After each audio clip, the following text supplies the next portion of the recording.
They landed us at Baghdad. Helicopter took off, got blown out of the sky, all dead.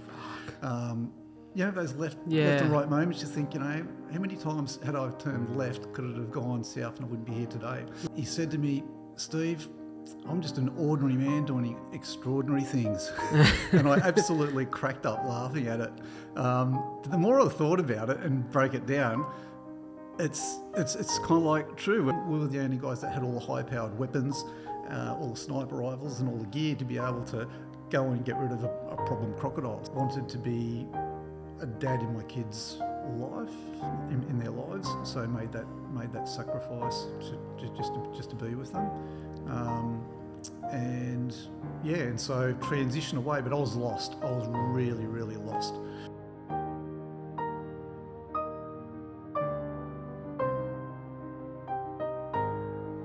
G'day. Welcome back to another episode of A Lot to Talk About. It is your boy, the captain of the ship, the man in charge, Bradley J. Drybra, and of course you can call me Brad.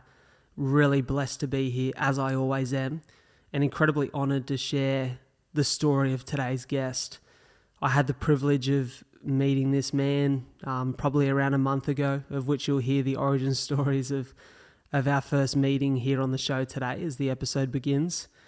And I just wanted to come here in post-production to do the introduction for one reason. As you know, I normally roll my intros freestyle from the top, but I really had no idea where today's episode would go. As you'll hear, this man has so many directions he could have taken today's episode. He's just such an extraordinary human being. Steve Budgen is a former member of the Tactical Operations Unit of the police force. He spent many years as a member of the Australian Federal Police Force as well in a Special Operations Unit, partaking in missions throughout the stint of his career, but also all around the world. Missions of high importance and high secrecy, of which some he was able to tell stories of here today, but not all. He spent many years developing and leading teams. He has experience as a father and a husband. He's just an incredible human being, and I'm so blessed to have shared his story here on the show, and I know that everyone listening in or watching this will take so much from Steve's journey. So without further ado, we'll let this episode begin, and I hope you guys love it as much as I enjoyed being the host. G'day. Here with this incredible gentleman, Steve Budgen, and I want to dive into, before I hand it over to Steve to share his story, I want to dive into our origin story, which is one of my favourite things to do on every episode. So a couple of weeks ago, I was at the long-awaited Gang of Youths concert in Sydney at Kudos Bank Arena. I'm pretty sure it's still Kudos Bank. I think it was Kudos, yeah. Yeah. And I was sitting down with a mate, Joey Dixon, and waiting for the show to start. We watched the opening act, and there was a little 30-minute intermission, and as I'm sitting there, a couple started to walk through and found our row, and they were sitting next to us. And as they budged past, I thought, God, I know their faces. And it was Steve Budgen. And we started to have a conversation, being Wollongong locals and recognising each other from this very small city that is the Illawarra. I don't even think we got that far. I think I turned the corner and went up to the stairs, and you're looking at me and I'm looking at you, and I'm thinking, this guy looks familiar. And it was just that. And that, we laughed about it at the time because it is such a small world, especially here in Wollongong, but to bump into each other at a Gang of Youths concert, have a half an hour conversation, and we found ourselves sharing life stories pretty much straight away. Yeah, concert was getting in the way. Yeah, exactly. And then we belted out a few tunes for the next 2 hours and went on our ways. But we'd exchanged info, and we caught up for lunch probably a week or two ago now at Headlands, and we just sat there for 3.5 hours just sharing stories. And, mate, it felt so effortless to talk to you. And I guess for the listeners and the viewers, there was something about your story that I felt really connected to, this sense of just will to never give up, to have full self-belief in what you could achieve. And, aside from all of those amazing principles that people are going to get from today's episode, there is just such a story to be told. Your life has been incredible, mate, and it's obviously been testing, but it's rich with experience, and I'm excited to dive into that. So thank you for being on the show. No, thanks for having me, and it's a great pleasure to be here, mate. Like, I think I'll keep singing your praises. I think, the honour's all mine because what you've achieved, I think you're an inspiration. So, I'm sucking from you as much as you're getting whatever you get out of me. So, no, it's great to be here and have a chat. I'd be interested to start with almost the first question, a question that could be answered in so many ways, but how would you describe yourself? Do you know what? I was actually thinking about this on the way here when I was doing the special operations stuff for years and years in New South Wales. There was a real larger-than-life character that we worked with. Carl, if you're out there listening, hope all's well, mate. I still think of you, and I still think of this story. We're on the top of the Sydney Police Centre doing some rappelling, like jumping off the side of the building and roping down for all the gear and everything. And he said to me, "Steve, I'm just an ordinary man doing extraordinary things." And I absolutely cracked up laughing at it. But the more I thought about it and broke it down, it's kind of like true. We're all just ordinary guys, and but we've had been blessed with amazing opportunities, and I'm no different to that, really. So it's that guy in your street that you pass, you just never know their story. And we're talking about before about the potential project I might be coming up with in the shadows, and it's just like that. It's people with everyone's got a story, and I'm just one of those guys, I guess. Definitely. And I guess that makes a lot of sense hearing you say that, because to sing your praises quickly, one thing that you always say to me, being as humble as you are, is, I can't believe I'm here on the show after Ziggy Albert's. Like, how do I follow suit?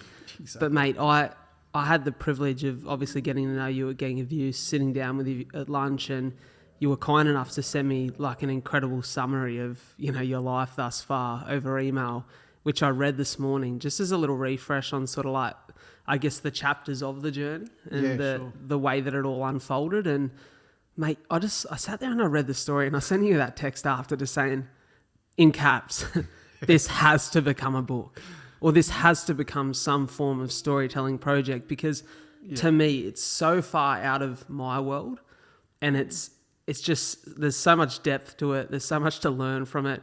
There's so much that I sat there reading and just smiling about and laughing about, because I'm like, these stories are they're fucking insane, to be like, that's the simplest way to put it. And so I'm just so excited to dive into all of that. But as any story does, it starts with youth, childhood, the beginnings, the early chapters. And I guess to dive into your origin story makes a lot of sense as to where you are now. Yeah.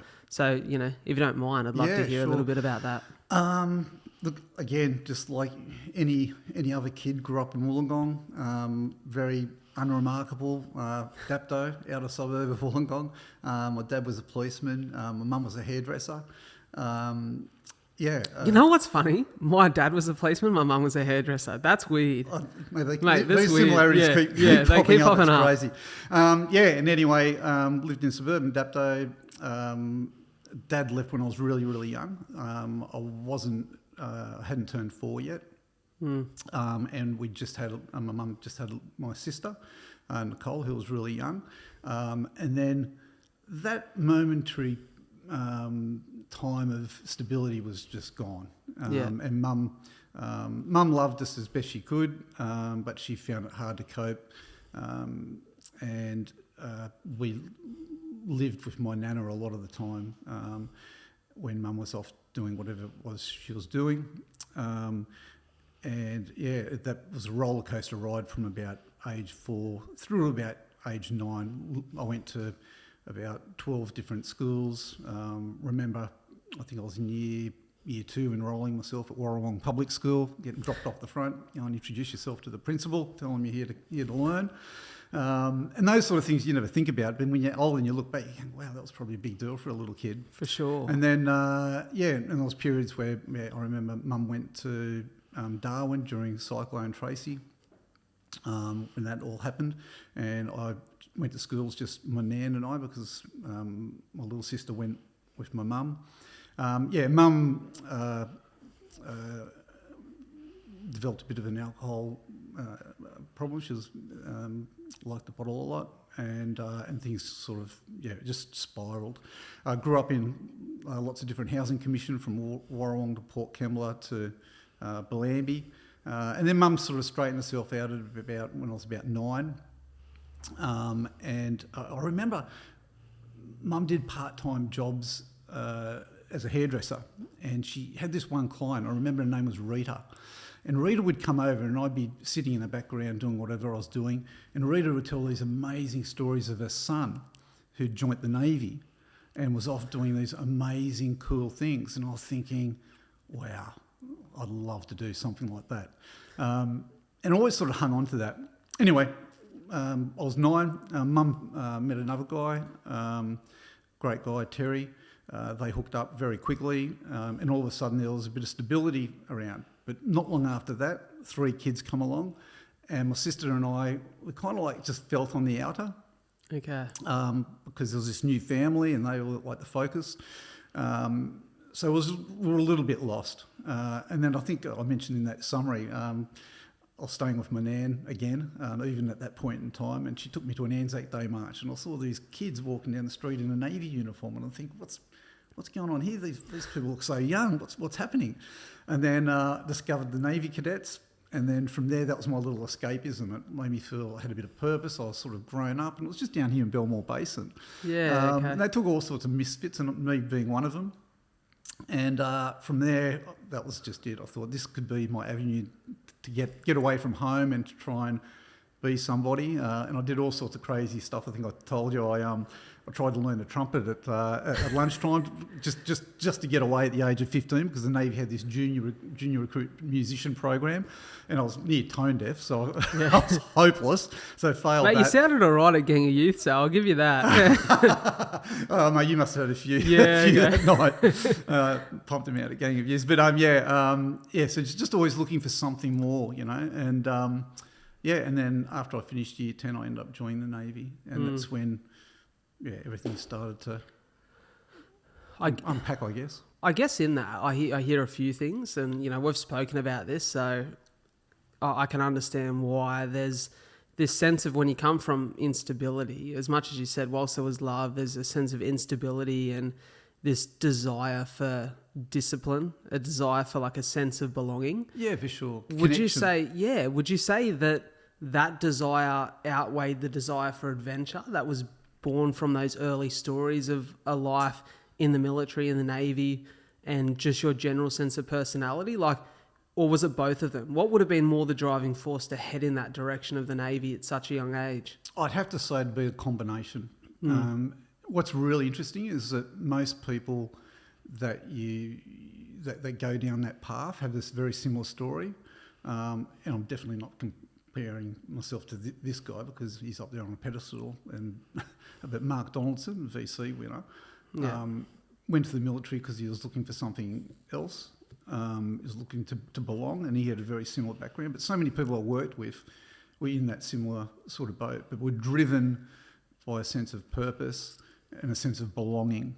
And that purpose and belonging, so the purpose being the adventure and being able to do something cool and important, and the belonging being part of a team, a really close-knit team. And I suppose it is a combination, I think, for me.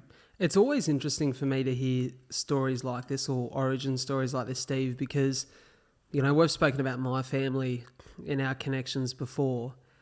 I had such stability, and I had the opposite end of the spectrum, so much stability as a child that I felt so loved, so safe, and so secure all the time.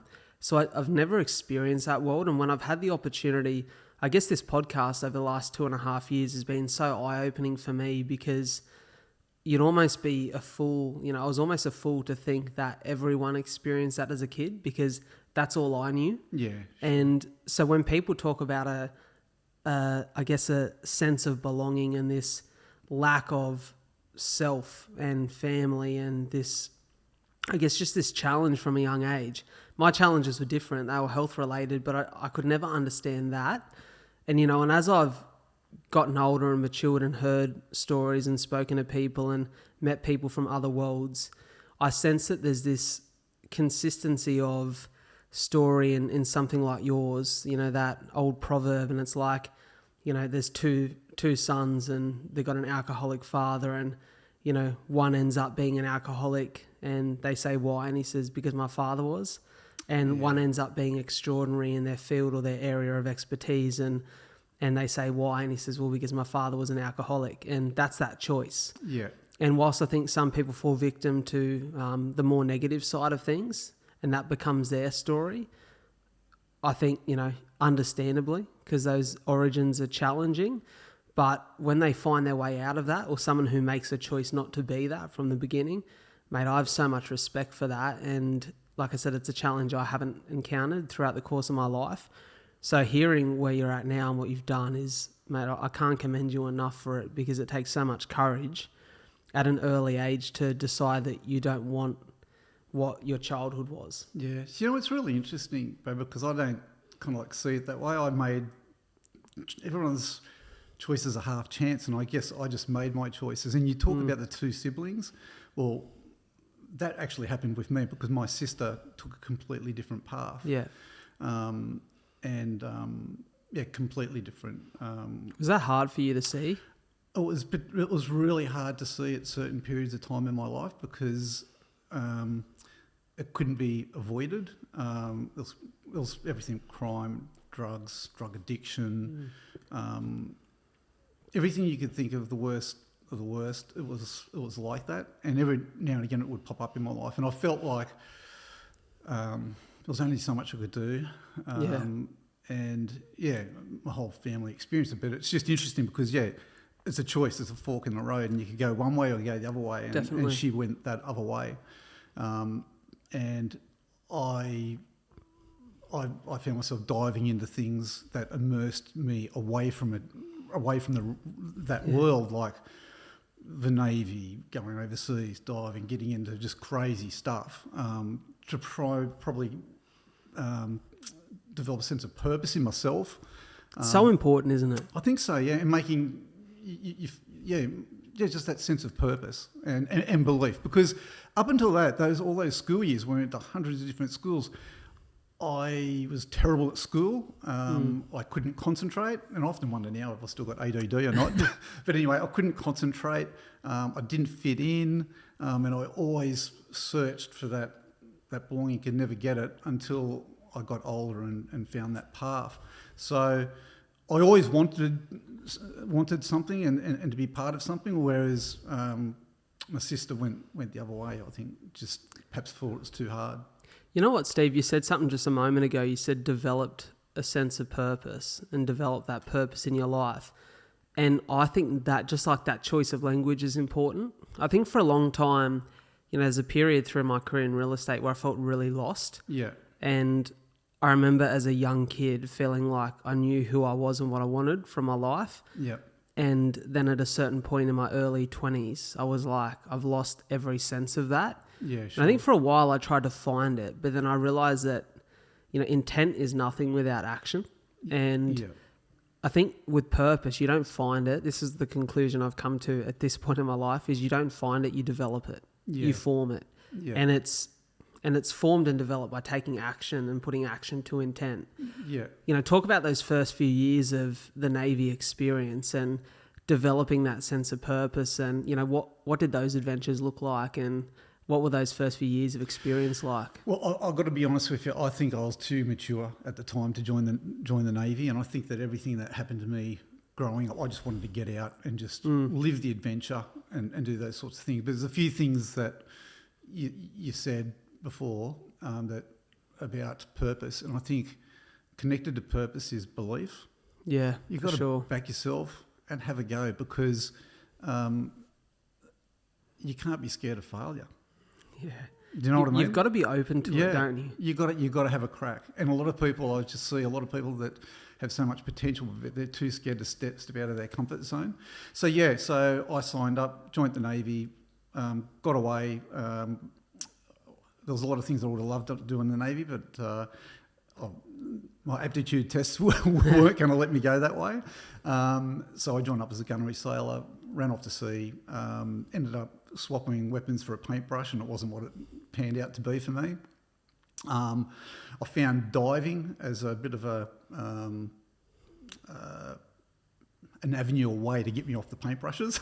So I went and did a ship's diving course in the Navy, and that was amazing. It was really good. Because the diving is the route from the Navy to get into Special Forces, isn't it? Well, it's a real first basic stage, but I've got to delineate it. So there's ship's divers in the Navy, which you get general ship's divers, and there's clearance divers. I always aspired to be a clearance diver in the Navy. Never quite got across the line. For whatever reason, I actually had a diving accident, ears stuffed up, couldn't dive anymore, and it was sort of a ticket of mine out of the Navy at the time. Interestingly enough, when I left the Navy and joined the police, I felt there was unfinished business with that whole Special Forces diving side of the house. So actually, after I joined the Navy, I said, and my ears actually healed and I could start diving again. I said, I'm going to go back to the reserves, and went back to the reserves and got involved with Clearance Diving Team 1, and that was great. So I ticked the box. I didn't give up on it, that whole purpose and belief. So gone down the path of the cops, but years later went back and finished. I was there for 10 years working with the clearance divers in Sydney, and learned a lot from that as well on a part-time basis. I ended up having to stop that in 2000. Not long after 2000, when I was fully involved in tactical operations with the police, because it was just too full on. And there was only enough hours in the day, and at that stage, I think my son had come along, so it was a bit of a crazy time. But I think I'm all over the place there, mate. No, I love it. I love it. I feel like I'm like that too. I sidebar a lot because you feel like ideas pop in your head and you've just got to go there and explain it. Yeah. But I guess your route into the police was a couple of mates who had gone and done the same, right? Yeah, exactly right. So a bit similar to your dad, there was a period of time where New South Wales Police weren't recruiting. Mates had left the Navy, they'd gone down to Victoria.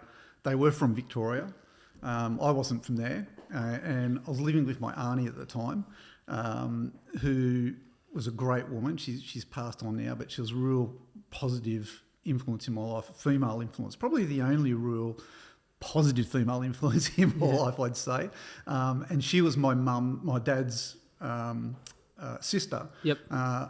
Never saw my dad or spent time with him growing up. School holidays had come along, and my dad's family probably felt sorry for us and took us up to Sydney for the school holidays and spent a lot of time with her. When I left the Navy and I was in the Navy at that time, as I was transitioning out of the Navy to find another job and go to the Victoria Police, she taught me to touch type.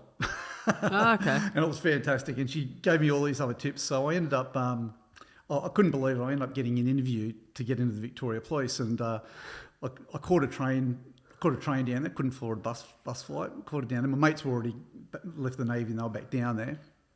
And what was really bizarre is when I got there, I was on the corner of Flinders Street station thinking, never been to Melbourne before, this is pretty crazy. Outside, I had been to Melbourne, but I'd only been to Crib Point at the Navy base. I'd never been in the big city and got around too much. And there was a guy that I went to school with at Kira Boys High. And this guy was the roughest dude you'd ever come across. Always suspended from school, smoking behind the toilets, getting in the punch-ups. And I said, mate, what are you doing down here? And he goes, mate, I'm in the Australian Ballet Company. Oh, said, wow, what a flip. What? Yeah. He goes, yeah. And and he'd made it into the Australian Ballet Company. And he goes, what are you doing? I said, I'll come to try out for the cops down here. Yeah. And and that was my first introduction down there. Did all the tests at the Victoria Police Academy in this grand old monastery. And it was like a room full of about, 100, 150 people all doing these exams. And at the end of the exams, they called everybody out in this massive corridor with these massive stained glass windows in this old monastery. And they started calling names out. I thought that the names they called out were the people that were past the test, and they were going to call them and then they moved to the next phase.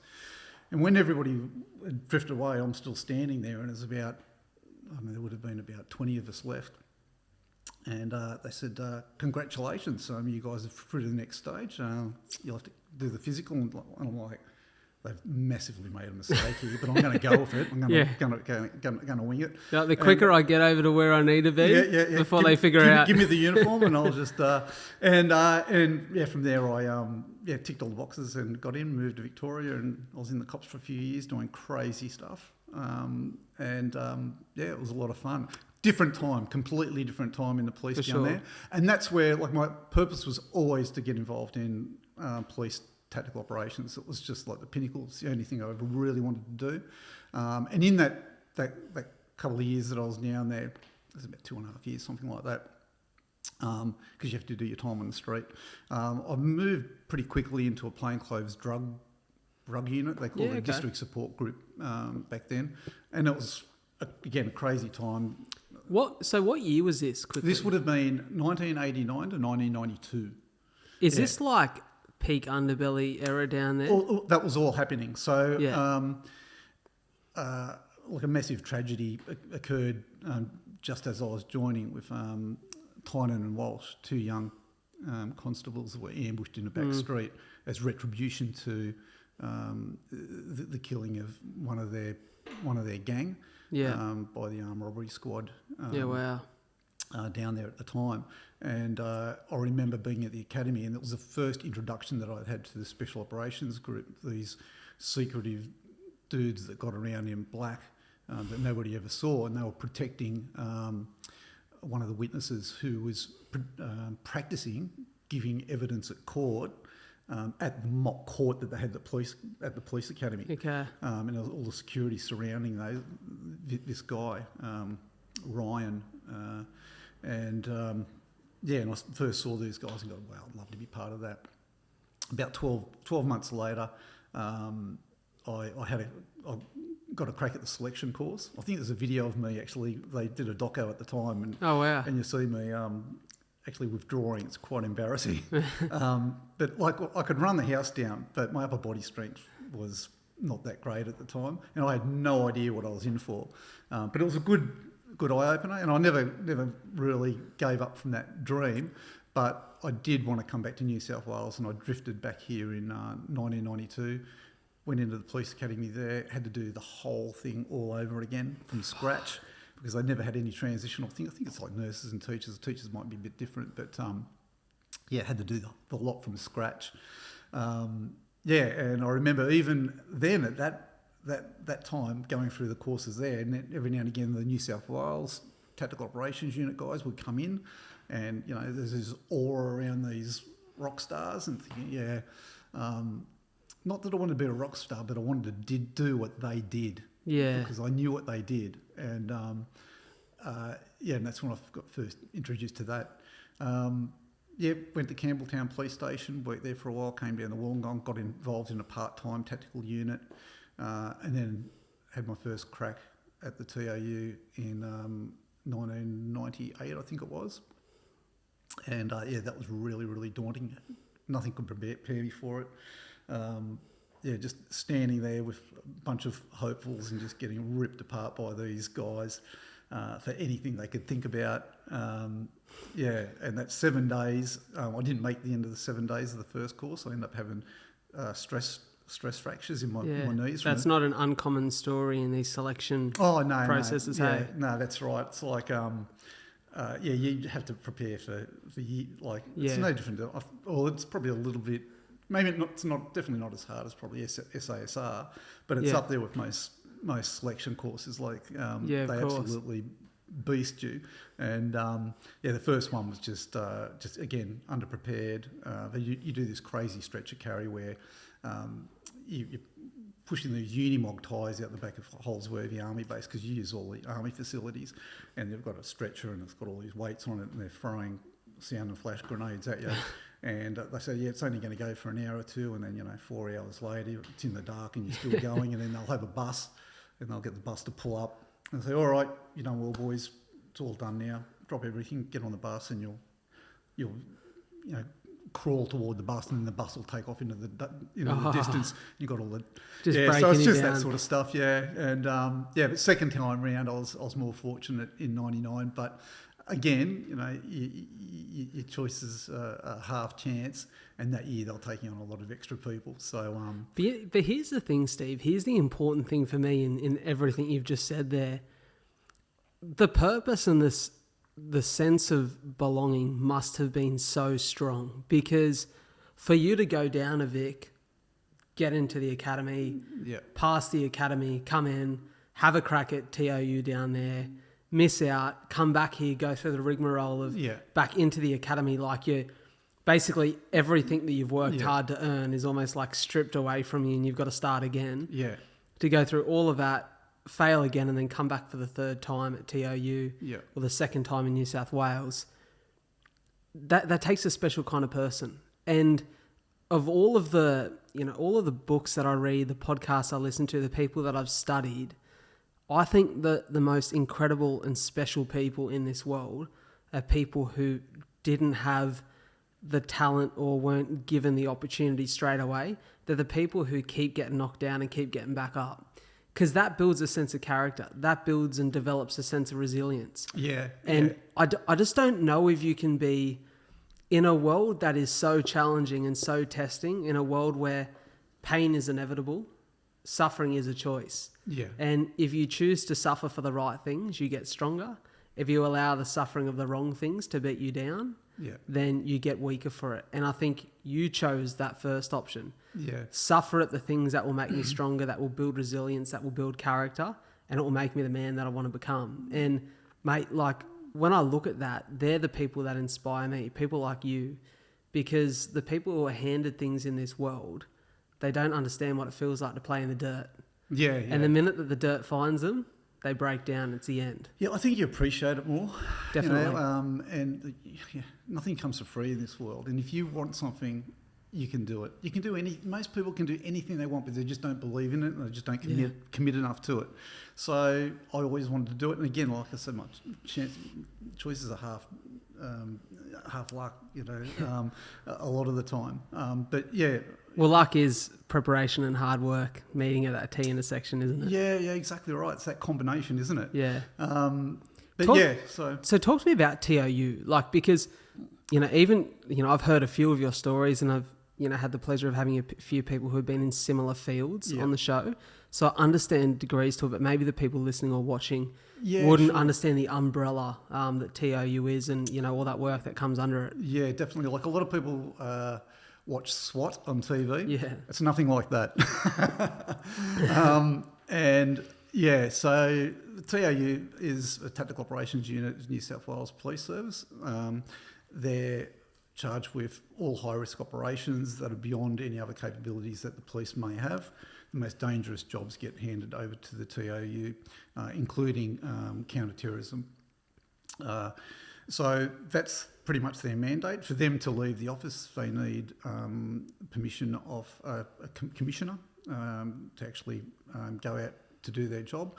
There's a lot of other units you see on TV that look like the TOU, but they're not the TOU. There's another unit called PAWS, Public Order Riot Squad. They have some limited skills, but they're not the prime counter-terrorism high-risk unit. So there's they're I probably won't get into like the exact numbers of the unit and some of those sort of things. It's probably pretty sensitive, but very small unit of guys. I think every year they run a selection course, and they'll get around 100 people try out for it. They might take 20, 30 on the selection course. The end of the selection course, I think you average about 8 to 10 people will actually finish the course after that week of complete torture. Yeah, I don't know. It's not bastardisation. It's just seeing who's got the grit to be there at the end. Of course. And it's not just the physical side of it. It's I remember, being woken at 2:00 in the morning to do an assignment and seeing who can stay awake, and all sorts of crazy things like that. So it's just who's got the aptitude to work under pressure and things like that. If you finish the course, you may not get selected. A lot of people don't get selected even though they finish it. They just don't think they fit into that mould. But if you do, you go on to the SWAT phase of the course, which is about 6 to 8 months of back-to-back training and skills, going through all the weapons, submachine guns, assault rifles, shotguns, less lethal munitions and all those sorts of things. Then you move on to close quarter battle tactics, which is it's like dancing in rooms. It's like synchronization, and I was absolutely terrible at it. I love what you said in your email to me. Sorry to interject, but this morning when I was reading it, you described it as some form of like uniquely choreographed ballet. It is absolutely crazy. It's like a 1 inch too far that way, 1 inch too far to the left, and they'll be ripping you apart. Yeah. And I guess it's high stakes sort of thing, because when you work in a close environment, eventually you get to live fire. So you've got your teammates shooting live rounds past your head at targets that you have to hit like that. Of course. So it's really high sort of stakes. And I was, like I said, I was absolutely terrible at it. Failed it the first time. Everybody normally has a nemesis. That was mine. Yeah. And it took me a lot of work to overcome that. So that was one of the courses. And then you go on to rappelling off buildings and things like that, bushcraft, navigation. And you could fail at any sort of skill. And normally they give you a second crack at it. And if you had nothing, they had nothing to work with, then you'd probably be shown the door to find another job. Like I said, when I went through during the Olympics, they took extra numbers on, so I was a little bit lucky, had a little bit more leeway. But I was ridden like a stolen donkey by a number of the instructors, and just had to try. And they always find a favourite, don't they? Oh yeah, no, I was like a beacon. Yeah. But it's changed a lot, that whole selection program. I think that for the better. I think for the better. I think I went back to the TOU a few years ago, and I just felt there was a different level of professionalism there now. Yeah. I think it's evolved a lot. The days of screaming at candidates for 6 months are sort of gone.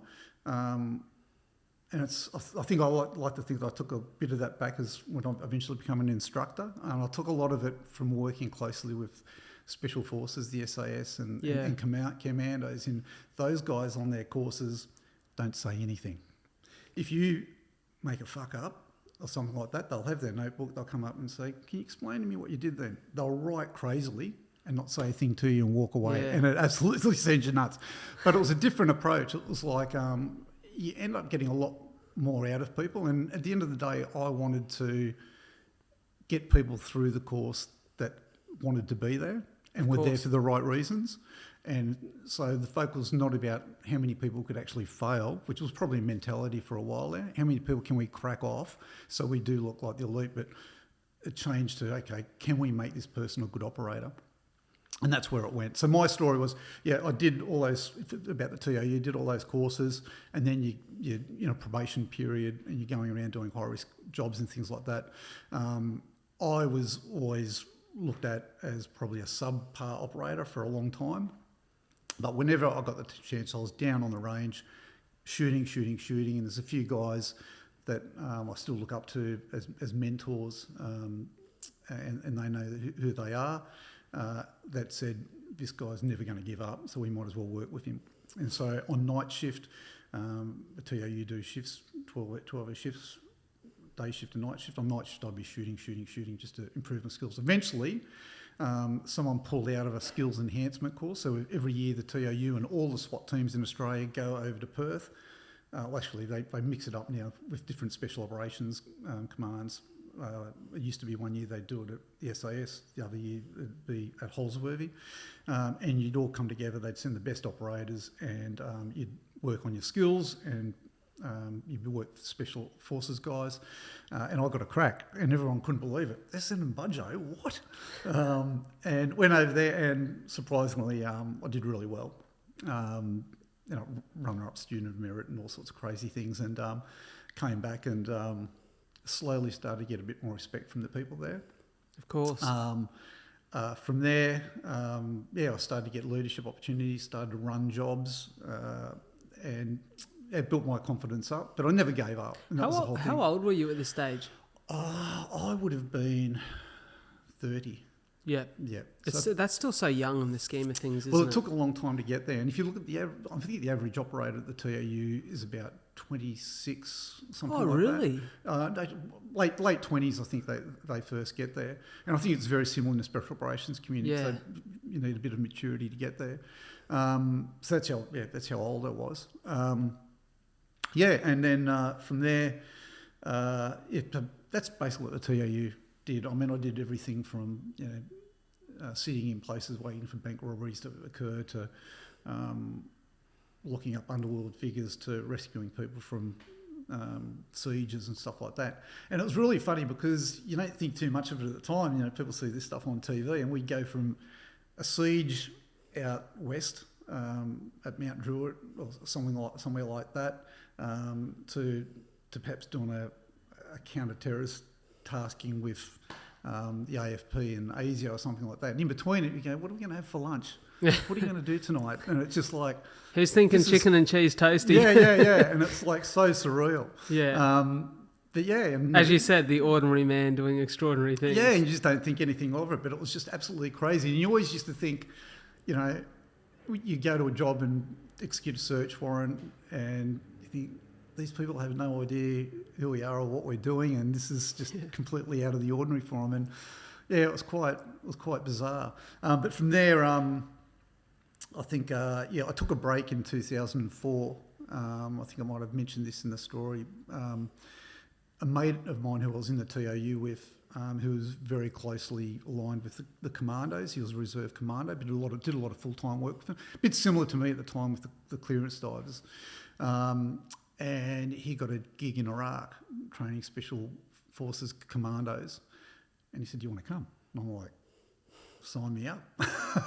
And maybe I was a little bit too quick to jump on that bandwagon. But we actually, and it was a little bit dodgy at the time in that I'd taken long service leave from the police to actually do this amazing adventure. It was a really high-paying gig at the time. And I was working on the US Department of Defense counter-terrorism project where we're supposed to be training these Iraqi police commandos. And it was absolutely crazy 6 months that I took off there. I don't know whether I'd still be doing it because I had a bit of an accident, as I mentioned, my appendix burst when I was coming home on leave and ended up in hospital. Whilst in air on a plane. Yeah, coming back. It was the Emirates flight. Can't recommend Emirates highly enough. They looked after me. There's one way you get in a first class seat up the front. So I thought it was a dodgy kebab I'd had at Baghdad Airport on the way out. But it turns out that the insurgents were crapping in our water supply and they'd infiltrated the base that we worked down at Anamanaya, which is south of Baghdad, which is absolutely crazy. So that was a crazy period as well. There's a few people on the project that I worked with that didn't come home, lost their lives. There were people that we worked with, the surreal stuff, the sliding doors moments, like to get from Anamanaya to the airport at Budgen, we had to take a helicopter. We knew the helicopter crew, great guys, a couple of Fijians, and some Romanian pilots. They landed us at Baghdad.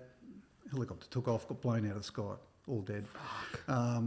Those left and right moments, you think, how many times had I turned left could it have gone south and I wouldn't be here today? Often think about that sort of stuff. So that was a crazy period and I learnt so much from that period. Can I ask you a question on that, Steve, quickly? Like, you talk about that moment there, and I know this is something that we probably connected on for different reasons. How does that make you feel about how life, it really is so precious and how short it is? Does it change your perspective on everything? Do you know what? That experience, along with a number of the experiences that I had in doing tactical policing, whether it was with New South Wales Police or doing the overseas stuff with the AFP, which we may touch on, made me think that what's the worst that can happen if I give something a crack? So when I went off into the corporate world, I compared everything to incidents that had happened in Iraq, things that had happened to other mates. No one's going to get killed today because of a decision that I'm going to make in corporate world. So you know what? I'll just make it. So I think it made me make decisions.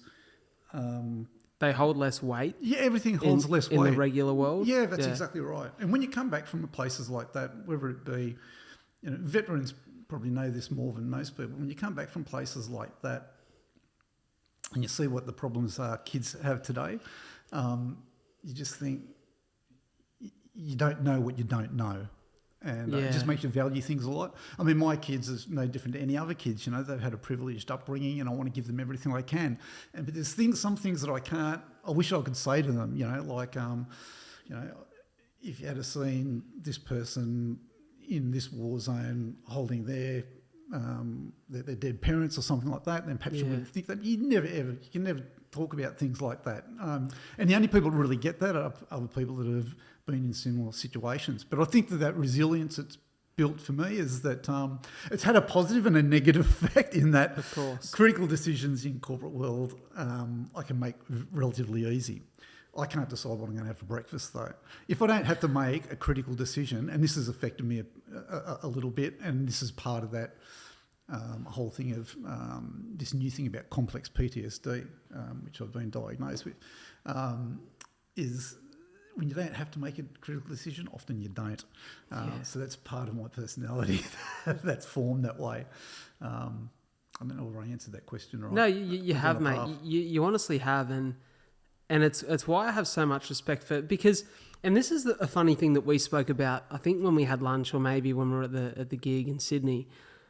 I'm not military minded at all. I'm not from a military background, and whilst I've had, you know, a father and a grandfather in the cops, they were more so in the general duty space, and Dad done a few little riot squad things, and so it's not like I've come from a real tactical background where I've been bred into that mindset. But I love listening to people like yourself. You know, it's a reason I've had two other Special Forces guys on the podcast as well, in Rich Davini and Dean Stott. Yep. It's the reason I've listened to hours of Jocko Willink's show on end. Yeah, because there is something so fascinating about it, but so grounding, that when I think I feel overwhelmed, or when I think, far out, this is a challenge, and you listen to that and you think, you know, check myself there, because whilst all of our challenges are real and we all live our own experiences, to hear you share these stories and talk about the loss of mates and the challenges and the adversity that you face in the field in these areas and these remote war zones, mate, it really brings you back down to earth. Yeah, and I guess it's not lost on me that, you know, I've just done a fraction of what most particularly veterans that have gone to Afghanistan, and you know, my stories are dwarfed in comparison to other people's out there, you know. So yeah, I'm just one guy of many, and like there's people that've done a lot more worse and crazy stuff than I, particularly in that era. I've hardly done anything compared to those guys, but they're still, you know, their experiences have formed my personality, and I've learned a lot from it as well. Makes for a very rich life in the sense of experience and adventure. 100%, and it's, you know, it's been a fun ride as well, you know. It's been really good. And I suppose, and there's the AFP side of the house. I want to dive into that, because that was going to be my next question or my next direction for this episode. Is one of my favourite stories from when we sat down. I'm not sure if you're allowed to share it, so I'll just say Solomon Islands. Oh, yeah. Talk about that. Yeah, so you shared with me a story about, that was when you were in the AFP, yeah? Yeah, that's right. So in 2007, I'd come back from Iraq in 2005, took a bit of time to convalesce, getting over my burst appendix, because I was in hospital for some time because I didn't realise that my appendix had burst on the plane, and I formed peritonitis. The whole body sort of shut down, and it lost heaps of weight. It took a long time to get back to where I was. Convalesced, got back to where I was, back to the TOU doing all that crazy stuff.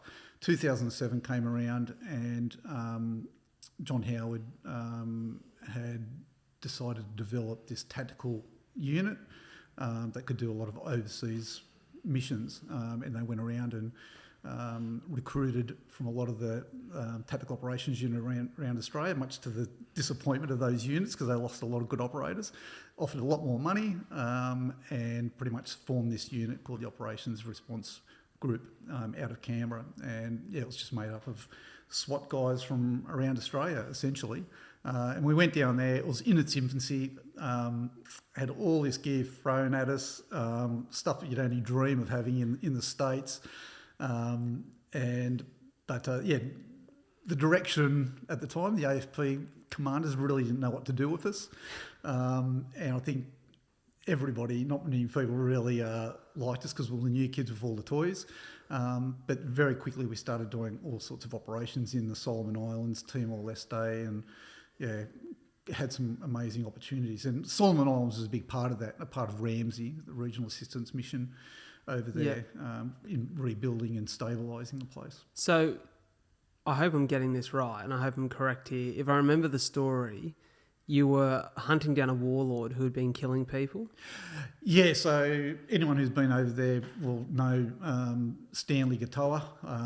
He was a warlord. There was a few of them over there that had escaped from Rove prison, and they scattered off into the hills. And that's what we spent most of our time trying to hunt down these guys. Couple of mates actually ended up catching him long after I'd gone home because they kept chasing him.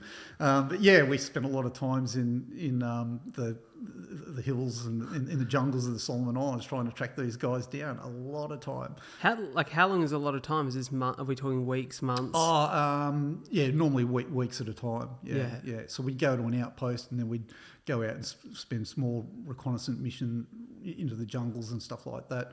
So how on those missions where you're out there in the jungle, in the thick of it, how often are you coming into contact with some of these guys? Rarely. It Okay. really happened. It was like, so there's a lot of time. Hide and seek world champions. 100%. Yeah. These guys were crazy. And the thing is that a lot of the villages protected these people, were either scared of them or were on board with them. We tried to do a lot of hearts and minds things with the villagers in terms of giving them medicine, providing first aid, inoculating them, treating them for ringworm and things like that. But still, these guys were ghosts. They were very good at what they did, these guys. Yeah. That war that they fought between Guadalcanal and Malaita, which is what caused a lot of the problems, went for a long time, and these guys were resilient and they were used to the jungle. We weren't. I mean, we'd fly in, go into the jungle, spend a day in the jungle, and then get winched out, and people would think we're amazing. We didn't do anything. We'd probably crawl, because the canopy was so thick in these recon jobs that we did. You get maybe 10 metres with a machete, and it would take you half an hour. And it was times consuming, but a lot of effort for not a lot of result. And in between all that, there was so much political unrest with a lot of riots that were going on. Chinatown burnt down a number of times. That was surreal in itself. Quelling riots with less lethal munition, with guys running past you with machetes and all sorts of crazy stuff. Yeah, wow. So it was a great experience over there, but notwithstanding, we did all sorts of other crazy things, like we took all the weapons off the villagers. Yep. At the time, there was an amnesty, but what happened was that villagers started to get eaten by crocodiles.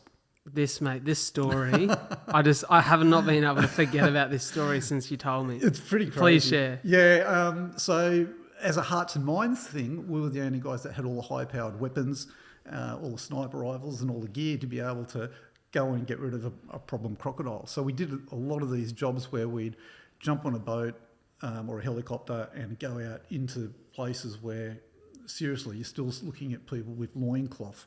It's like it was a scene out of Apocalypse Now, like going up the river. It was just a completely another world, but it was beautiful at the same time.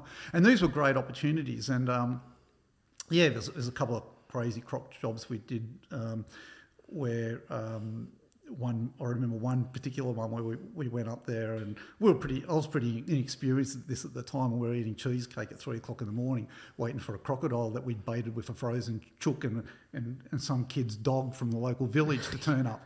You've got to feel for the dog. I know, this guy turns up with his little dog. Marley the dog. You. God. Yeah. And next morning the dog and the chicken's gone, and the crocodile's still alive and stuff like that. Because that croc was taking kids that had to cross to get to school. Yeah, there's a little river, and the kids went to school in a church on the other side well, it wasn't even a river, it was a stream. It would have been about 5 metres wide, but very, very deep. So the croc would swim out in the morning, sun itself up and down, and time itself often when the kids were swimming across, they had to swim across this little creek to get to school, and a couple of kids were taken, yeah. So we went up to do that, and we ended up getting the crocodile, but as it turned out, we thought we got the crocodile, it sunk.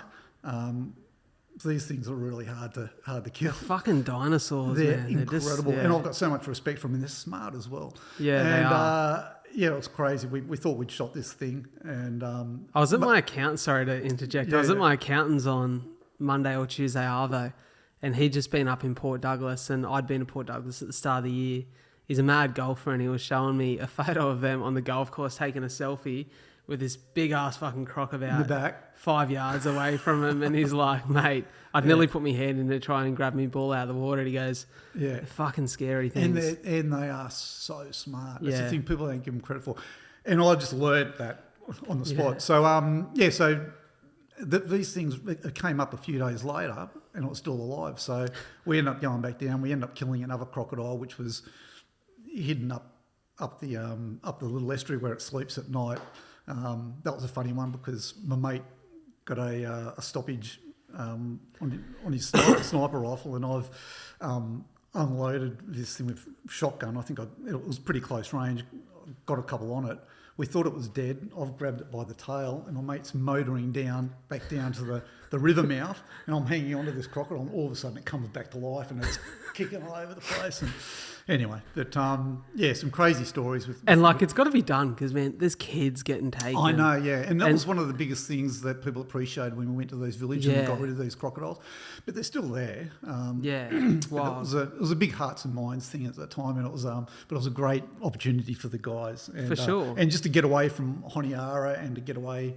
And get into the villages and things like that, and meet a lot of local people. I'll always remember that, and I'm thankful for that experience. So yeah, the AFP gave me a lot of experiences. Now I have to say it, the work tempo, the actual operations, when you talk about tactical operations, I think the TOU, we were doing something like 350 high risk operations a year, which is massive. So as an individual, how many would you be involved in over the course of a year? Well, you probably do a couple a week. Yeah, wow, okay. More, maybe 3 or 4 a week if you're in a busy period. So that's where it just all blends into one. But conversely, the AFP, we would do very, very few. But the jobs we did were pretty big. I was on Christmas Island, deploying to Christmas Island when the detention centres were being burnt down and things like that. It was a really high tempo period there. So it was a really, really good opportunity. I got to go and work in Hong Kong at the time with Special Duties Unit, and we had a great sniper team that did lots of stuff overseas. So yeah, it was a great experience. But it came at a cost, because I had a family and I was spending a lot of time away, and eventually that broke down, and I had to make a choice. And after years and years of living the dream, big boys' toys, just doing things that people would pay to do, I had to choose to be close to my family. So it was really, really hard for me, and I had to extract myself from that environment, that life that I'd lived for so long, and come back to Sydney just to be close to my kids because my marriage had broken down. Yeah. And as a result of being away. Look, there was a lot of things, and most of it was on me. And I think the distance had a lot to do with it. And and I really wanted to be a dad in my kids' life, in their lives. So made that sacrifice just to be with them. And so transition away, but I was lost. I was really, really lost. And so just to get back to Sydney at the time, I took a job at the airport with the AFP as one of the sergeants, the team leaders up there. But yeah, I was destroyed. Not long after it, I actually got shingles. And it was just a Stress really low point. point. And I thought, you know what, I'm going to have a crack at something else, and just applied for a job as a general manager of salvage. I had no idea what salvage was. It looked pretty cool at times, saving ships and stuff like that. And ended up getting the job. Couldn't believe it. And there I was with this big mahogany desk in this massive office, and I was the general manager of Australia of this marine salvage company. And that was a new adventure. But you know what? I had that attitude that we spoke about before. You know what? If no one gets killed about a decision I make, then it's a good day. Yeah, what can go wrong? What can go wrong? Can I jump in? I've got to say, I don't envy your need to make a decision at the end of the AFP career. You know, we spoke about it a little bit off cam, and you know, it's been a big part of our conversation since we've connected.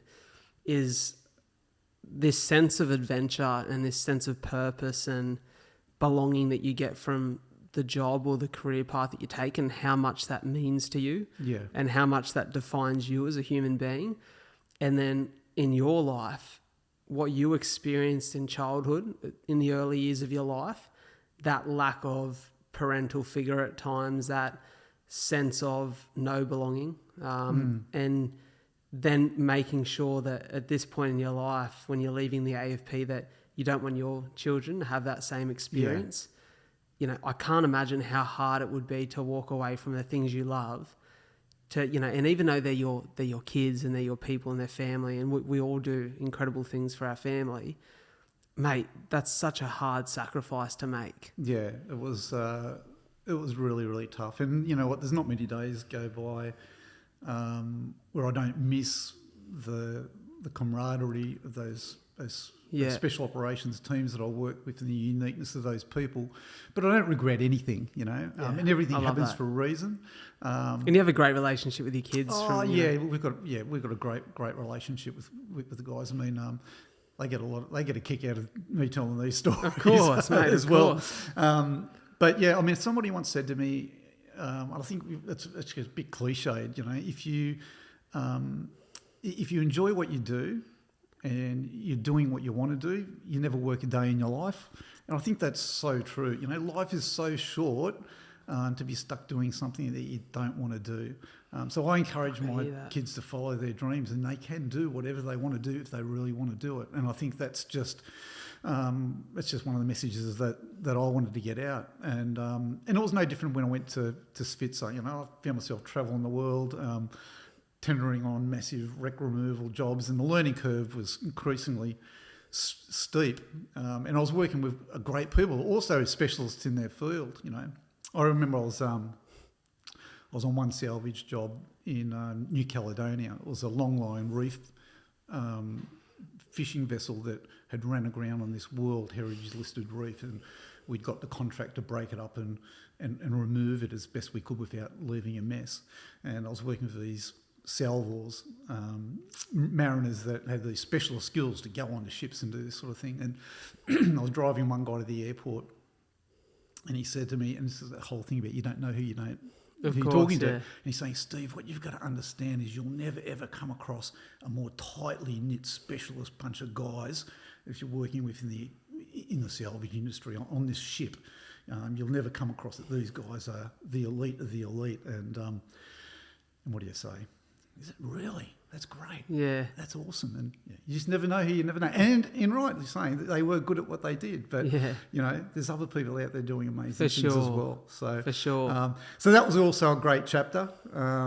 That lasted for 3 years, and it was fantastic at the time. The company ended up merging with another salvage company. And I was looking at other opportunities, and I'd always wanted to go out and work for myself at that time anyway, and did branched out and started consulting, and consulted consistently since then. But I've had a few false starts with a few senior roles where I've got into them and gone, maybe I've taken on this a little bit too quickly, and it just wasn't what I thought it was. Or a lot comes back to the people that I've always worked with in that previous community, and it was just never really the same. So I struggled a little bit there, particularly in key senior management roles, where particularly in some areas, some government areas, I won't name specifics, but where it took so long to make what was a fundamentally simple decision to execute. And that failure and ability to execute, and that failure and ability to really lead and nurture people was really missing. And I found that was really solidified in that police tactical groups and special operations community that I'd previously worked in. And that frustrated me a lot when I couldn't get things across the line or execute as I wanted to. Well, when you're used to a certain standard, how do you then settle? It's hard to settle for something below it. And that's not to undermine anyone, but, you know, you can... And I know you're so humble that you won't take a compliment like this, but I can imagine saying to someone like Michael Jordan, hey, come and play Wednesday night league, you know, basketball at the Snake Pit in Wollongong. Yeah. And the unprofessionalism would drive that man crazy because he's used to a certain standard. He's been a product of the environment that is a certain standard, and he's set standards within really high pressure environments for so long that it would be hard to come back and see things that, like you said, should be simple decisions stewed over for weeks and months and you know, many meetings. Yeah, what I've found is it's probably not so much a part of it's that background that I've been blessed and been able to experience at that level of working in that sort of pointy-end team environment. But a lot of it's got to do with culture in organisations that I've found, where people do something and they become specialists at something, but they've been there forever. And because they've been there forever, they think there's no other way of doing something. So when other leaders perhaps come into their organisation, they say, well, no, it can't be done any other way. And that really frustrates me because I remember, and I learnt this a lot too, and this is something I took from the special operations background, is that the most junior man on a team always had a voice because of the stakes that were involved.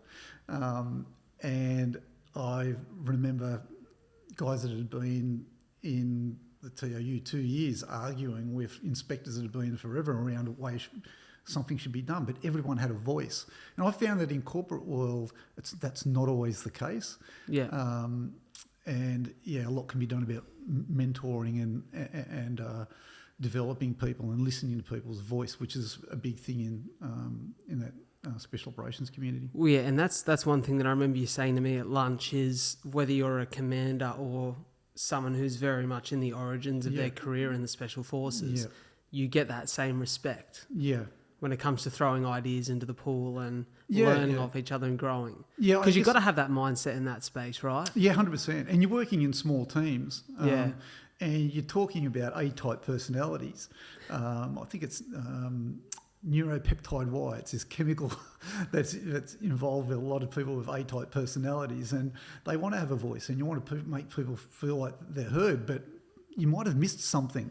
Nobody knows everything, and that's the beauty about working in those groups, that everybody has something to contribute. You know, it takes a long time to often get the respect and feel part of the team, even though you've probably got it, you know, because you're in awe of these people around you in that special operations community. But you'll always have a voice, particularly in debriefs and things like that. It's really important.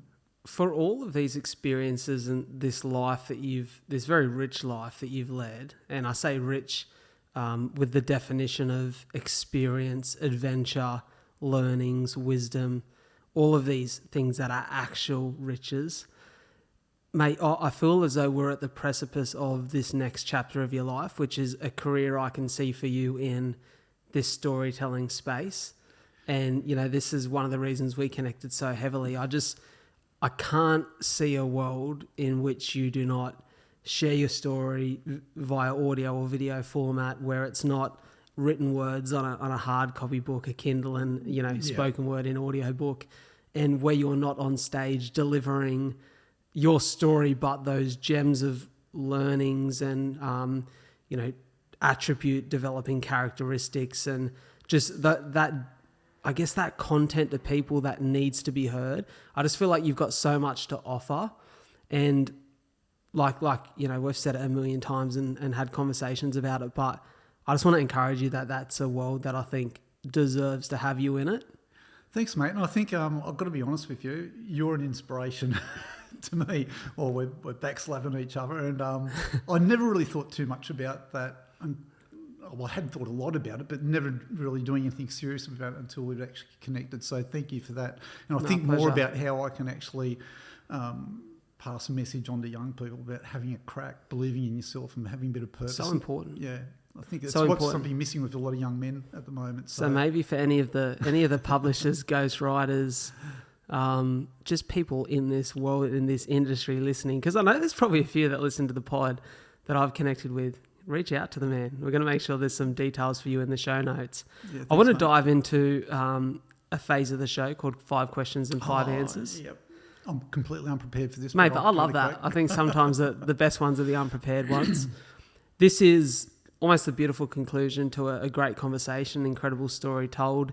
It is potentially the trailer where people are first hearing of your story and then might go on to listen to the full episode because this is released, as you would know, as 2 separates. But I want to dive into this, and the first question is there one book or one podcast that you'd recommend to those listening or watching in? Can I have a book and a podcast? Go for it. A great book that I read a few years ago is a book called Shantaram. Okay, say that again. Shantaram. Okay. A lot of listeners out there would know it. It's an incredible story about resilience, about a guy and it's a story about redemption as well. A guy actually escapes from Pentridge jail, makes his way to India and starts all these little medical clinics over there. Incredible. And the richness, never heard of this.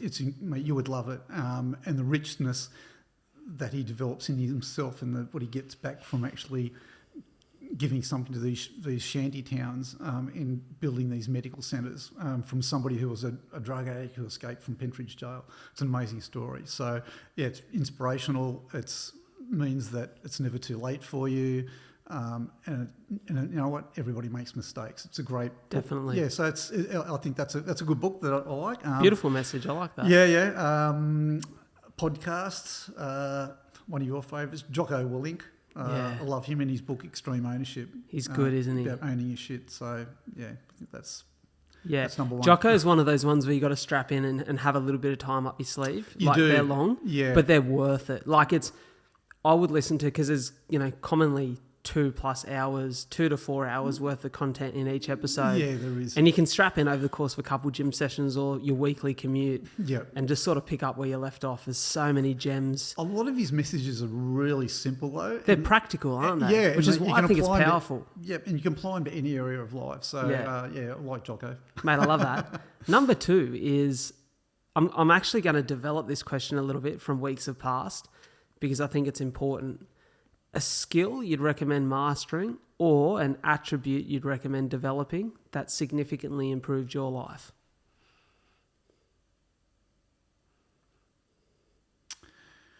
Critical thinking.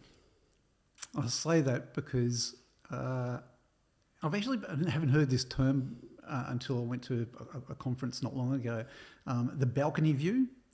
Jocko talks about it in terms of, he says, detach. So what I'm saying there is absorb everything and make your own decisions on things. A lot of people have respect for a lot of people out there, whether it be famous people they follow on Instagram or something like that.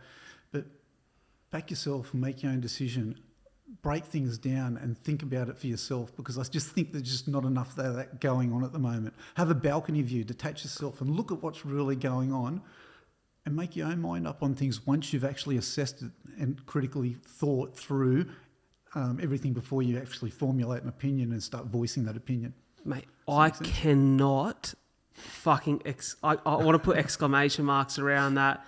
I want people to go back and listen to that. That is something I've been thinking about a lot lately, and I was speaking to my mates about this recently. I reckon at times I am... What would the word? I am a... You could potentially call it a victim, or I am at the fault of listening to, reading, hearing, digesting so much information or so much outside advice on the way that I should lead my life, that it's almost like the way I refer to it as, remember being a kid at school or, in some sort of adult test, you're sitting down in front of a question on the paper And there are so many answers, potential answers floating around your head that you just don't write anything on the paper. 100%. Because you're taking it from everyone else. I think Yep. some of the best advice that anyone can ever receive or give in life, if it's backed by true intention and you're a good-natured human, is what you said just there. Critical thinking for yourself and almost listening to the gut at 100%, times. yeah. Nothing can be... Your gut is the best thing you can go with. And because then... And then if you fail or you fuck up, you own your mistakes. As Jocko says, extreme ownership. Because when you listen to someone else, it's too easy to pass the buck. Yeah. Oh, well, Steve told me to go this way with my career and it fucked up, so it's Steve's fault. Yeah, exactly. Not, I chose to go this way. I own my decisions. I own my mistakes. And then when it pays off, I own my success and my truth. Yeah. It's like, mate, I can't exclaim what you said enough there. Like, such a good point. 100%. Number 3, the greatest challenge that you've faced in your life that's required the most growth and resilience to overcome.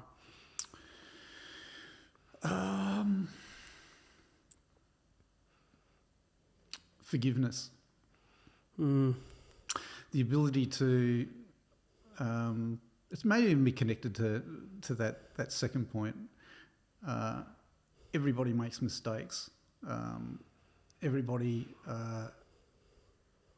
makes poor choices.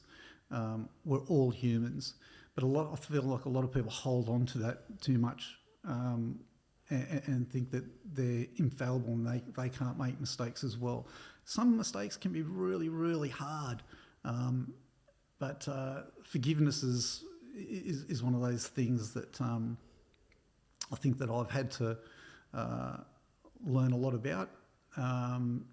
Anyone knows me will know traditionally, in the early days I had a scorched earth policy, and I think as I've got older I've matured a lot. I know I've made lots and lots of mistakes, and I think a lot of the deep friendships that I have now are about forgiveness as well, because we all make those mistakes. I love that. So that's just what I think that being able to forgive and move on. I think that's something that has helped me a lot. That probably comes via 2 avenues as well, right? Like forgiveness of others and forgiveness of yourself. I think you're so right there. Yeah, that's so true. And I think I've touched both on that. You know, you've got to forgive yourself and realise that you're human, and likewise with people that might have done some pretty bad things to you or your friends. You know, people do make mistakes, and we're all just humans. Mate, I think if you looked at in a New Age dictionary, or if I could write one, I think underneath the word human it would be unique beings who fuck up and are not perfect. 100%. But are trying to figure it out as they go through life. Yeah. You develop your character from making a lot of mistakes, I think. For sure. And that's all part of the journey, right? And to be fair, if you haven't made them and if you haven't failed, then you probably haven't pushed yourself far enough. And you're probably in denial as well. Great point. Great point. Question number 4 is a daily ritual or routine. It could be a morning thing or an evening thing that sets you up for success in your life right now. Yeah. One of the things on my to-do list, Sarah from Coldale, if you're listening, I will get to your yoga class eventually, is to do yoga. But one of the things that I've found at the moment, getting up before the sun rises and actually meditating. I just find breathing, meditating, closing everything off, it just sets me up for the day. It's a little bit zen and a little bit out there, but I just find it's been pretty helpful for me. Mate, I need to get better at that. You know, I've had so many of my guests, now you to add to that list, who have recommended it to me. I guess I've never, or maybe once or twice I have, but I've never actually set aside time to meditate in the sense of just breathing early, being still and silent and not occupied by anything. Like, I quite often run solo these days where I can, because I find that as a sense of meditation. Yeah. But I think the ability to sit still is an art. It is, yeah. And it's a real skill. Yeah, and I've struggled with it as well. Yeah. I mean, I'm lucky I live in a beautiful part, we live in a beautiful part of the world, and I live right on the beach, and being able to do this so close to the beach early in the mornings and things like that is really good. And you know what, it only takes a few minutes. I find it's a good start to the day. I'm adding it to the schedule. Give it a crack. The fifth and final question, my favourite of the 5, is if you could share one message with the world, with everyone listening or watching, and encourage them to act on it, what would that message be? The message would be understand the difference between empathy and sympathy. Really understand what empathy means. Empathy doesn't mean feeling sorry for somebody. Empathy means understanding their situation. And I think that comes back to that, just about understanding people. You know, it can be organisations, it can be companies, it could be where you work, it could be a football team, it could be anything, but understanding what people are going through and making a decision based on that, but just not throwing in blindly about sympathy. And there's a big difference. Actually, there's another podcast, a guy called Marty Moore. He's written a book called No Bullshit Leadership, and he talks about it, and he breaks it down very succinctly. You know, a lot of people are too scared to make decisions because they're going to hurt people's feelings, but often it's the best thing that could happen. But just understanding, a bit more understanding in the world, and empathy, knowing the difference between empathy and sympathy, if that makes sense. Mate, so beautifully said. Steve, I could sit here, and the biggest challenge for me here today as a host was, and I laughed to myself before you got here today, because I thought, how do I possibly fit this man's journey, or we'll call it a quest because it's open-ended, it's yet to continue, into the space of 1.5 hour podcast episode. And that is the real challenge, because... A lot of editing, mate. Mate, you are so... Mate, I take so much inspiration from you. You know, you describe yourself at the start of this episode as an ordinary man doing extraordinary things. You are so humble. I beg to differ. I think you are an extraordinary human being living a life less ordinary. And I just know that so many people who have listened to this or watched this here at whatever point in time they get to it will be inspired by you, will have learnt things from this, as I have, and will want to continue to hear from you in the future. So I'm blessed that I get to do that firsthand as now a friend and connection. But I'm going to make sure that throughout the course of your journey, I'm sharing your stuff and allowing people to continually connect with you. And for all of the avenues and opportunities they have to connect now, I'll make sure that they're in the show notes so they can do so. Mate, it's been an absolute honour and a privilege to have you here on the show. And I'm very blessed that we get to continue to develop a friendship. Thank you so much, mate. And I've got to tell you, the gift is mine, because such a young bloke, you're such an inspiration to me as well. So it goes both ways. Thanks so much. Mate, pleasure's all mine. Thank you guys for tuning in, listening, watching. Please go share this with your friends. It isn't a secret. Whilst there's some secret ops stuff in here, it's not a secret. Share this episode around, get around those 5-star ratings and reviews, and follow and subscribe. Helps the show grow, helps us get out to new people. So very thankful for all of you who are here in attendance today. We'll leave you be.